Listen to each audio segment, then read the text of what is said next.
If you're 50 and up and you're new to strength training, I've got 5 exercises that you should definitely be doing. The first move is called a deadlift. You're going to stand with your feet about hip width apart.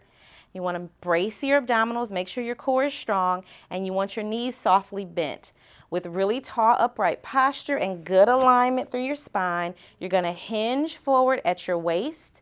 And you want to go down to maybe your hands are just past your knees, and then you're going to squeeze your glutes and your hamstrings to bring yourself back up to standing. And then you'll repeat. Hinge at the waist, keeping the back nice and straight. Squeeze the glutes and come up to standing.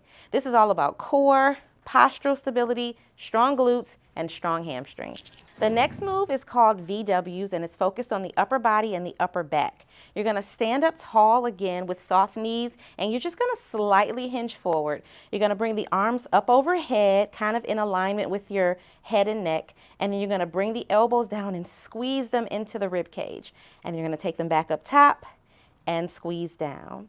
Every time you squeeze at the bottom of this pull, you want to hold for a couple seconds and repeat. This is a great exercise to work on your postural muscles, the mid-back muscles, and this can be done in standing or sitting at the edge of a chair. This next move is a seated reciprocal row. You can absolutely do this in standing, but sitting is a great way as well. You're going to get on a low couch or chair and sit toward the edge. You're going to keep your legs wide and hinge forward from your waist, bringing your hands toward the floor, and you're going to alternate bringing each arm up toward the ceiling, kind of grazing along the rib cage. I'm going to keep your shoulders away from your ears and make sure your core remains engaged the whole time.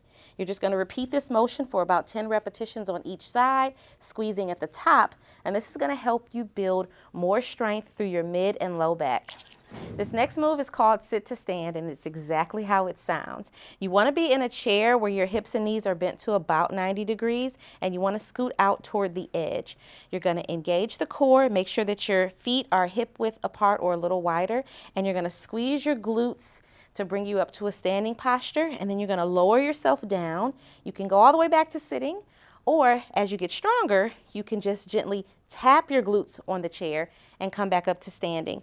Every time you come up, you're squeezing the glutes and fully engaging them.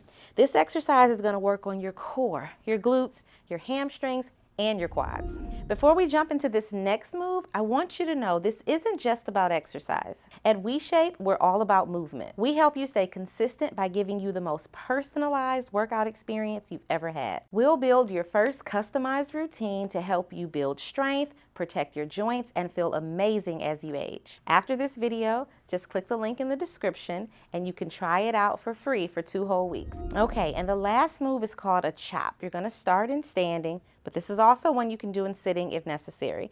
You're going to keep your feet at least hip width apart and take a step back. The back leg will be straight, the front leg will be bent. You're going to put your hands together and reach up on a diagonal to the same side as your front or bent leg, and then you're going to brace your core and bring the hands down toward the back leg. And you're going to repeat. You're going to be using your core muscles to accelerate and decelerate every time you go up and down. You're going to do about 10 to 12 chops on one side, and then you're going to switch the position of your feet and do about 10 or 12 chops on the other side.